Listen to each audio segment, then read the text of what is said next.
Hey folks, it's Coach Rich. Welcome to Endurance Nation's Coach Chat. Tonight is Wednesday. Let me get my notes up here. Tonight is Wednesday, May 21st. 2 weeks ago, I did this Coach Chat from a hotel in Moab, Utah. Today, you can see I'm home. I've got my patented Endurance Nation Al-Qaeda training video banner. Got my assistant coach, Riley. Come here. Hey, buddy. Say hi. Riley's back. Back together again. Okay, off. So so I do this chat, I do this video. Video goes up on Google, goes up on YouTube. If you're watching me, you're watching it on YouTube. If you're listening to me, that's because I've stripped the sound out into a podcast, and so this is going to a number of different audiences. The way this works is I present on a topic.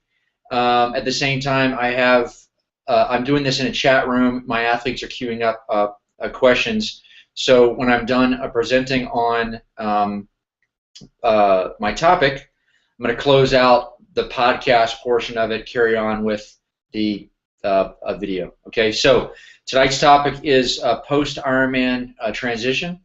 But before we do that, I want to cover some admin stuff for our athletes who are listening. We just had Ironman Texas. We had about 30, 35 athletes racing. Coach Patrick went out to the race. He did our Four Keys talk at a library downtown. He did two of them. I think he did one at 11:30, one at like 2 o'clock. Both of those on either Thursday or Friday. I believe he had about 150, 180 athletes attend across those two sessions. Endurance Nation won the WTC's Tri-Club competition. So first U.S. Ironman of the season. We won it, and we're on track to reclaim, to win again, whatever it's called, the 2013 championship that we won in 2013. We want to do it again in 2014 for the WTC Tri-Club, Division I, which is the largest, is a category for the largest tri-clubs and all triathlon coaching organizations.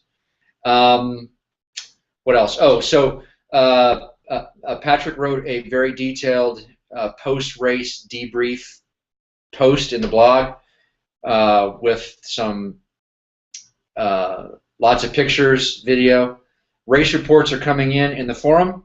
Race report podcasts are being made now, and so what you'll start to see being pushed out on the public side of Endurance Nation are a couple Ironman Texas race reports in a blog and a race report podcast. So if you are racing Ironman Texas next year, be sure to tune in for race reports coming out from our athletes from their 2014 race. Next on deck is our first key 70.3 race for us. Let me step back. Ironman Texas was a key race for us, as will be Ironman Mont Tremblant and Madison. And that means that we focus on these races as a team, try to get lots of athletes racing them.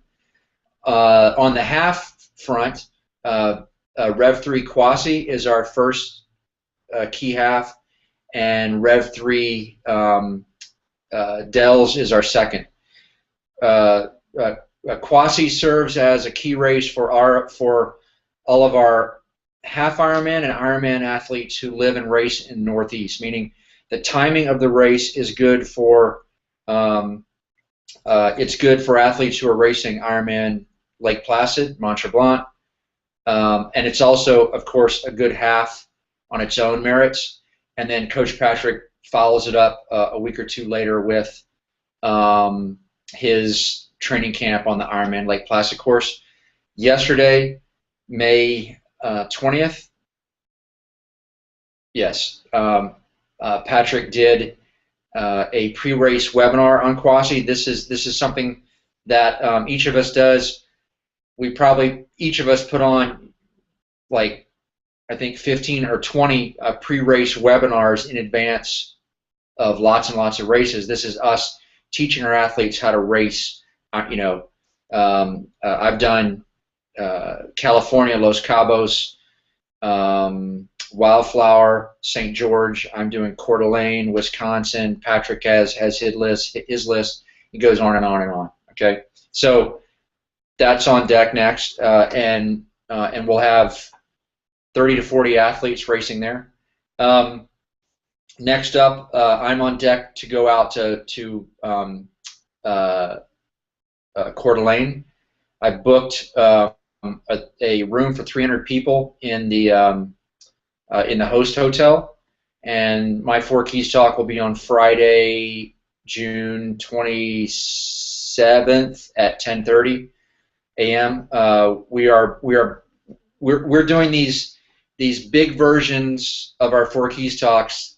We're doing them at Texas, Coeur d'Alene, Wisconsin, Lake Placid, Mont Tremblant, Chattanooga, and Lake Tahoe. And then we're doing smaller versions at Arizona and Florida. And I think that's it. We're going to make a consolidated Four Keys page on our site where you can drop on our site, see where Rich and or Patrick will be taking our Four Keys Roadshow on the road for Ironman events. You can sign up, register, etc.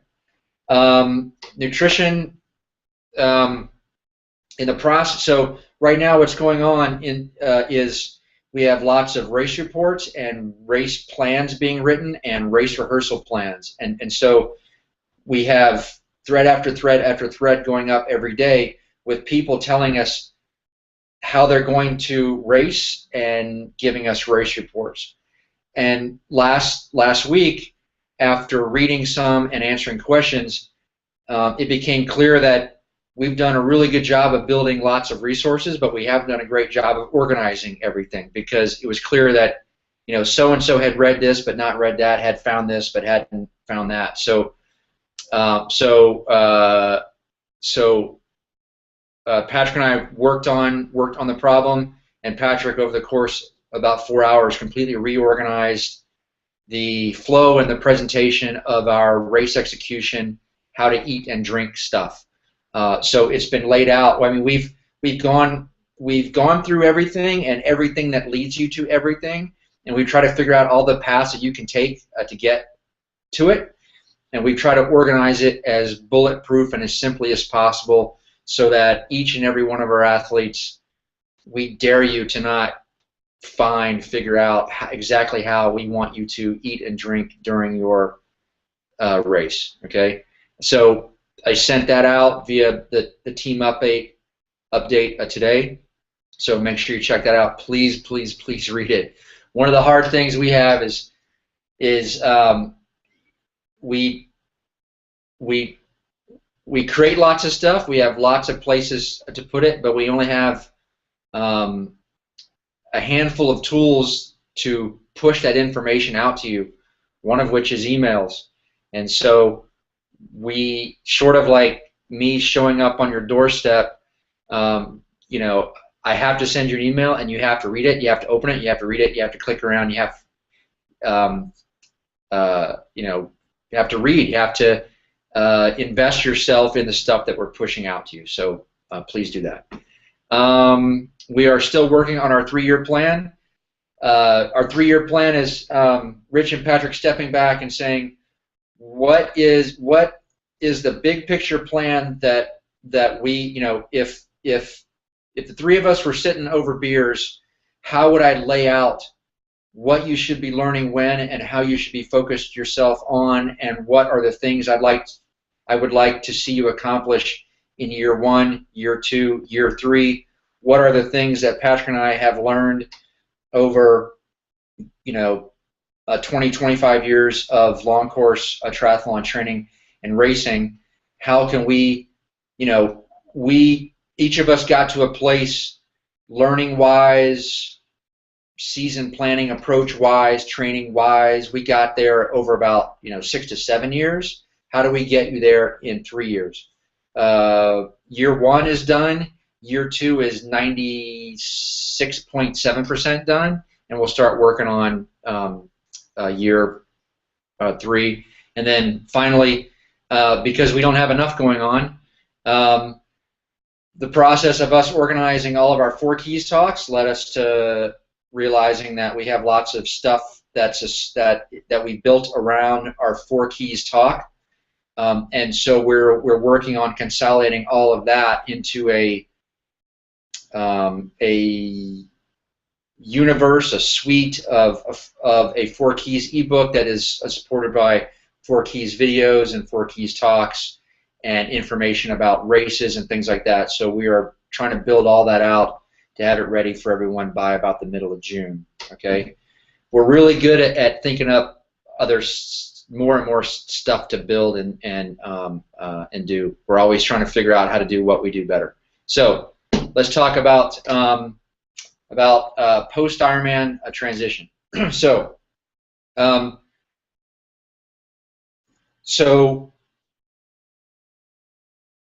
at about mile 15 of Ironman Texas, you were asking yourself, why the hell did I do this? I'm never ever doing this again. And at mile 22, if your 1 year ago self, the dude was sitting down on active.com with a credit card doing the registration thing, if that cat had been standing next to you at mile 22, you would have punched that jackass right in the nose. I'm never doing this again. And then within about 3 days after crossing the finish line, you start thinking about next time. Okay, so let me describe to you the physical aspects of what you're going to be dealing with over the next 4 weeks, the mental aspects. Okay, now physically, what we typically see is today's Wednesday. You raced on the race is on Saturday. So for either you feel like you've been mugged bad and hit by a really big bus through about Tuesday or Wednesday. The soreness starts to go away. You start feeling okay by about Thursday. But if you go out on your bicycle or you go out for a run Thursday, tomorrow, or on the weekend, you'll know instantly that you are not ready, that you are flat. Okay, and so I like to think of it as a full post Ironman transition takes about 4 weeks. Okay, and what we have found to work is in your first week, there's no swimming. I mean, okay, week 1, post Ironman, you can swim pretty much anything that you want, no biking, no running. Okay, so you are swimming just to get wet, just to give yourself something to do, shake out your legs, etc. Okay, but you're not going to bike, you're not going to run.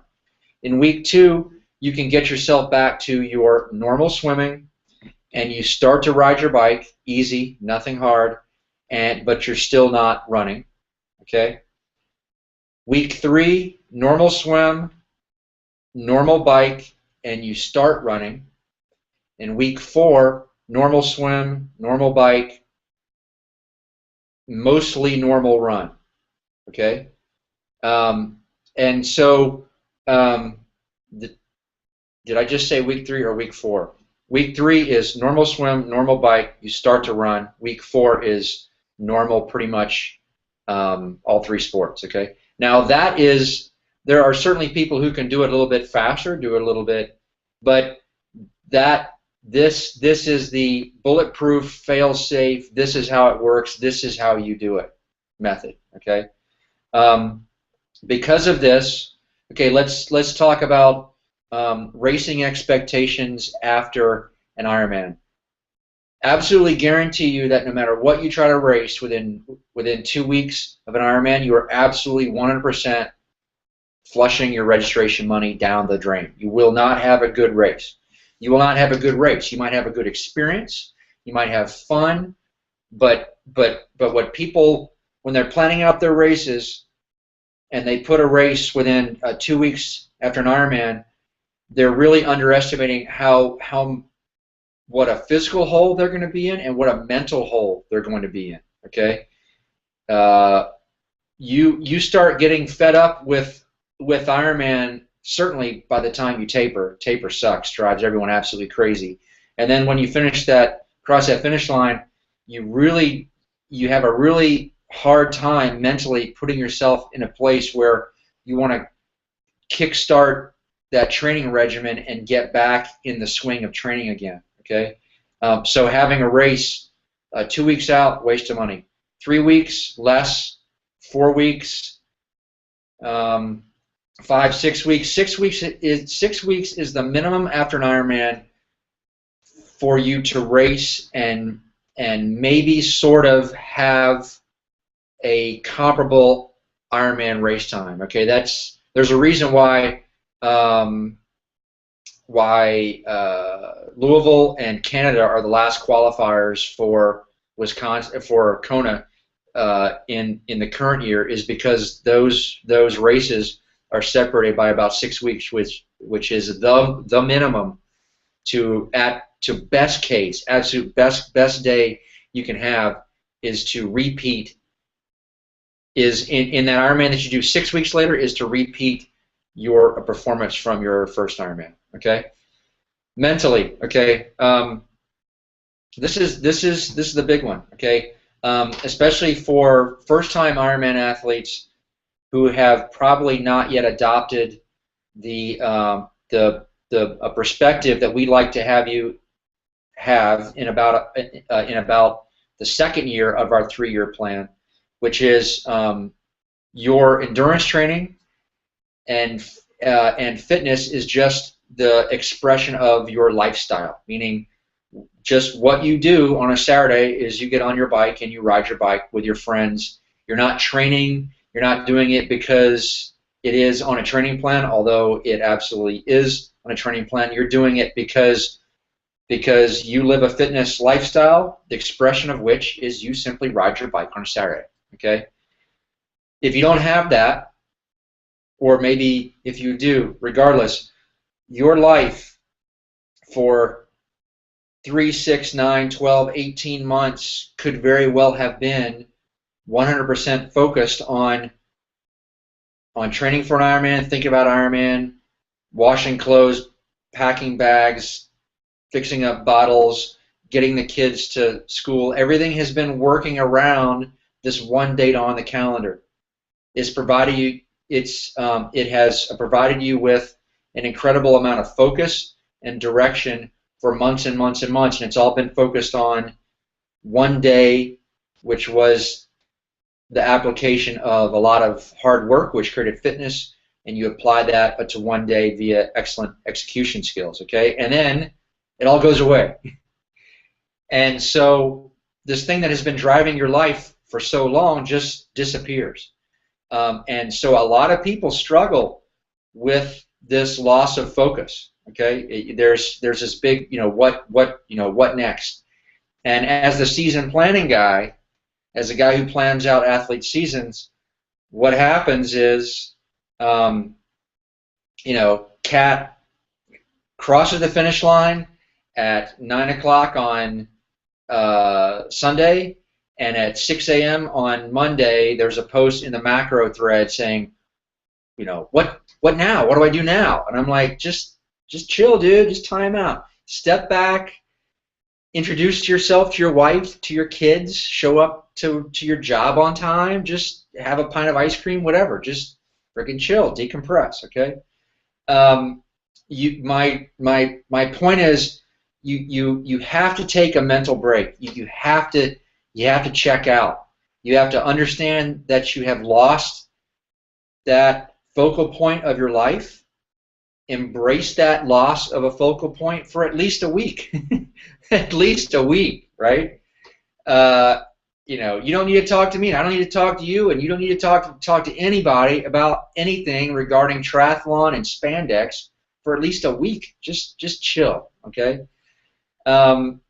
So I've laid out for you expectations on the physical end with regards to about how you should reintegrate yourself back into a training regimen incrementally, right? Swim, bike, and run. I've laid out for you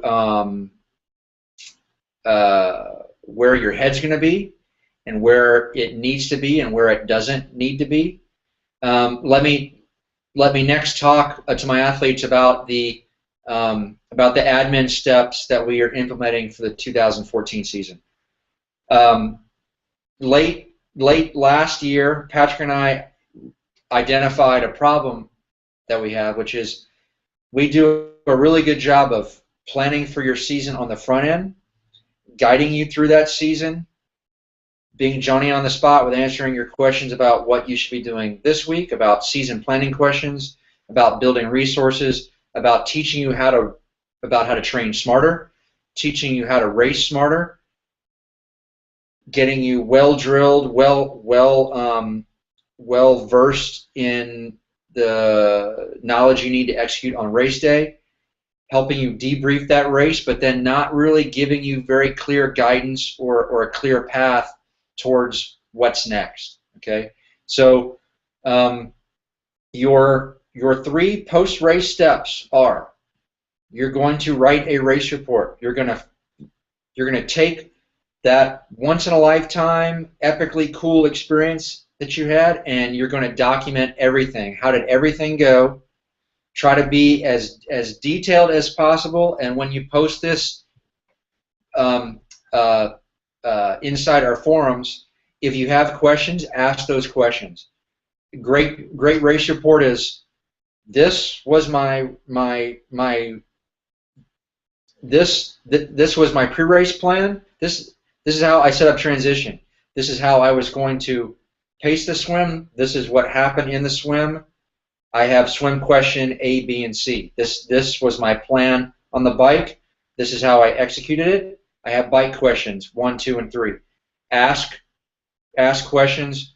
We as coaches and the team, we will help you debrief your race, identify any issues, identify problems, solutions, so that you can learn. But then we develop this archive of Ironman Texas, Coeur d'Alene, Lake Placid, Wisconsin, Louisville, whatever. We get this massive archive of race reports, which become like it's a war game. You can come in and you can watch Timmy racing Ironman Coeur d'Alene, coming face to face with problems, solving those problems, or failing to solve those problems. Have the team identify solutions, and then you can learn from that. Okay. Second thing is you're going to go up above at the top of the site, training season, triathlon season roadmap. Fill in that survey. That comes to me, and I will plan out the rest of your season. Okay. And then you're also going to schedule a coach's call with either me or Patrick. So race report, triathlon season roadmap. I do that. Schedule a call with me or Patrick, and we walk you through your race. We walk you through your TSR, and we answer any questions that you have and get you all set for the rest of your season or for next season. Okay, that's our new process for 2014. Let me finally talk about season planning. There's basically 3 kinds of Ironmans. There are early season. Early season early season meaning happens in the first third of the season, such as Ironman Texas, Ironman Coeur d'Alene, maybe Ironman Placid. And these are characterized by you may do an early season half, then you race your Ironman, then you have a transition period, and then you typically have a second A race, either half or full, later on in the year. Typically, Ironman Texas people could be racing again as soon as end of June, mid-July. Coeur d'Alene could be racing end of July. I wouldn't recommend it, but middle of August all the way through, Ironman Arizona. Then you have your second, third Ironmans, which would be Lake Placid. So Ironmans in July, August, and Wisconsin, and then late season Ironmans, those being Kona, Florida, and Arizona. For first, third Ironmans, what I typically do is you race your Ironman. I have you do either 1, 2, 3, or 4 weeks of our post Ironman transition training plan.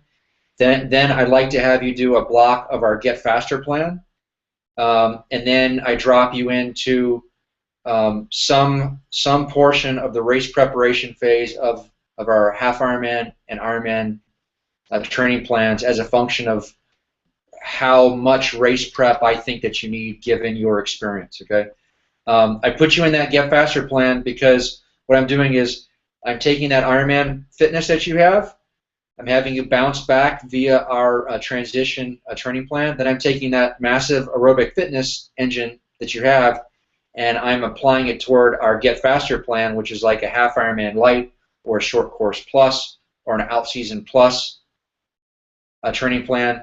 Volume goes down, intensity goes up. Have you focused on making yourself much, much faster for between 4 to 7 weeks, and then we shift gears back to the race preparation phase of your next race. For those second, third Ironmans, so late July, August, or Madison, race your Ironman, a shorter transition.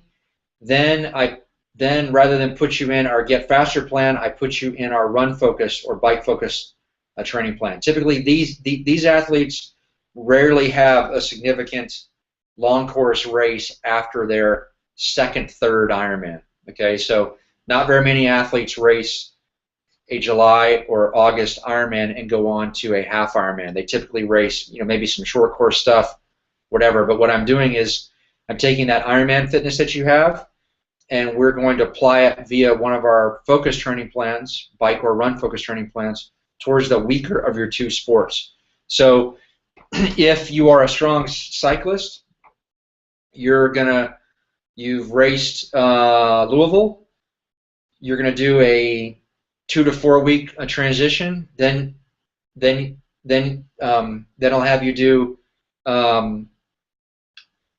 like between 4 to 6 weeks of our run focused training plan before I have you start our out season, which this year will begin on October 27th, I believe. And then finally, if you are doing a late season Ironman, Arizona, Florida, IMCAS, I will have you do that race, do the transition training plan after that, and then drop you into our January out season. And then maybe after that out season, you will do a block of the focus training plan or the Get Faster plan, but now I'm already talking about 2015 stuff, okay? What's key on the post, what's key for my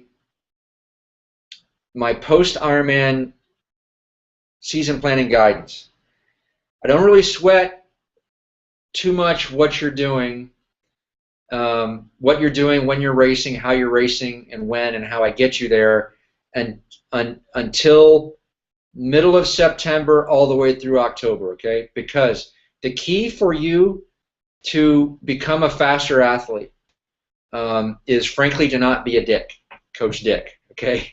I have a very bad habit of falling off the horse because of travel, because of other hobbies I'd like to do in the fall and the early winter. I have a very bad habit of dropping off my training schedule and getting very unfit and then having to rebuild my fitness all over again. So don't be a dick. Your method is to race, decompress your head, recover yourself effectively and efficiently via a transition period for about 1 to 4 weeks. Then you get back on, I won't say you get back on the training horse, but you are using that aerobic engine that you built, and you are applying it to our Get Faster plan to make yourself faster, or a focus block to work on your bike or your run. My point is, you spend all this time and energy building this engine. I want you to have a focus period of not being focused, so that I can reset your head via our transition block, and then I can take that aerobic fitness and I can apply it towards my second and third year tasks that you've given me, which is making you faster. And you do that by building on the engine that you've already built, not setting yourself up to have to rebuild all that fitness that you built during your season. Okay? That's it for the podcast portion of this talk. If you're listening, folks, please visit us at endurancenation.us. Look for the join banner, click on that, create a free 7-day trial. Come on inside, check us out. I will create your own customized triathlon season roadmap for you. Patrick will call you to answer any questions that you have about us.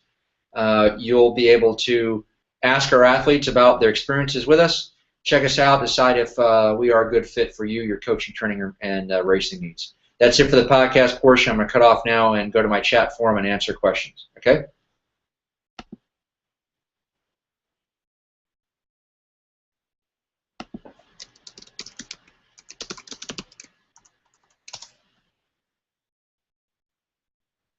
Okay, folks. Looks like I have a very light squad. Actually, Al Truscott is here. Superstar Al Truscott, waiting for Al to type faster.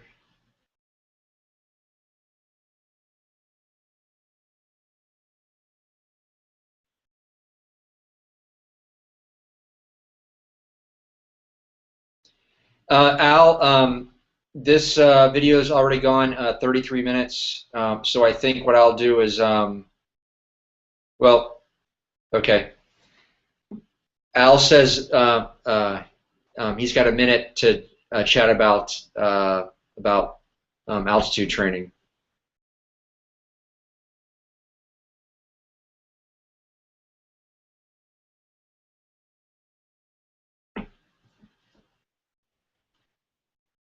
This is the most awkward part of the coach chat, because I'm just sitting here waiting.